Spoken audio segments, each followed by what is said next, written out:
Merhaba kıymetli arkadaşlar, hepiniz hoş geldiniz.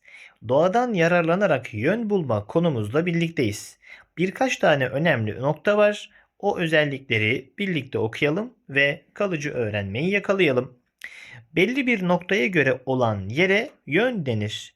Belirli bir noktası olmalı ve o noktayı sabit bir şekilde kabul ederek gittiği, yöneldiği yöne bir şekilde yön ifade ediyoruz. Aradığımız bir yeri bulmak ya da nerede olduğumuzu tarif etmek için yönlerden yararlanırız. Yönler güneşin doğduğu ve battığı tarafa göre belirlenir. 4 ana yön vardır. Doğu, batı, kuzey ve güney. Bunlar bizim ana yönlerimizdir arkadaşlar. Ana yönleri ifade eden yön oku, yönleri tespit etmemize yardımcı olur. Buradaki görselin ismi yön okudur arkadaşlar. Örneğin çocuğun kuzeyinde, bakınız burada bir çocuk var. Çocuğun kuzeyinde ev, güneyinde kedi, doğusunda araba, batısında ağaç vardır. Bu şekilde ifade edebiliriz. Bulunduğumuz yeri belirleyebilmek veya başka bir yere ulaşmak için yön bulma yöntemlerini kullanırız. Yönümüzü bulmak için doğadan yararlanabiliriz arkadaşlar.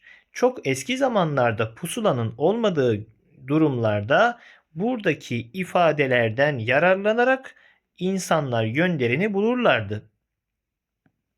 Güneşin konumuna göre sağ kolumuzu güneşin doğduğu yöne uzatırsak sağ kolumuz doğuyu, tam zıttı sol kolumuz batıyı, yüzümüz kuzeyi, sırtımız güneyi gösterir. Bu şekilde ana yönleri tespit etmiş oluruz. İkinci olarak karınca yuvalarına bakarak yön tayini yapılabilir arkadaşlar. Karıncalar yuvalarının ağzını hep güneye doğru yaparlar. Yuvalarının ağzı güneye bakar arkadaşlar. Tam zıttı yuvalarından çıkardıkları toprakları ise kuzeye yığarlar. Yuvalarının içerisinden çıkardıkları toprakları kuzey kısma doğru ne yaparlar? Yığarlar arkadaşlar. Demek ki karınca yuvalarının ağzı daima güneyi gösterir. Yosunlara bakalım. Ağaçların ve kayaların yosun tutan tarafları daima kuzeyi gösterir arkadaşlar. Yosun tutan kısım kuzeyi gösterir. Kutup yıldızı kuzeyi gösteriyor. Gökyüzünün bulutsuz ve açık olduğu gecelerde görülür.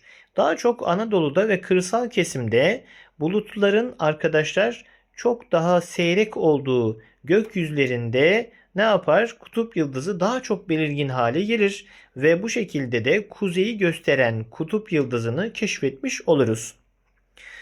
Arkadaşlar bu şekilde yönleri bulmayla ilgili doğadan yararlanarak yön bulma konusu bu şekilde. Bir sonraki etkinliğimizde beklerim. Hoşça kalın.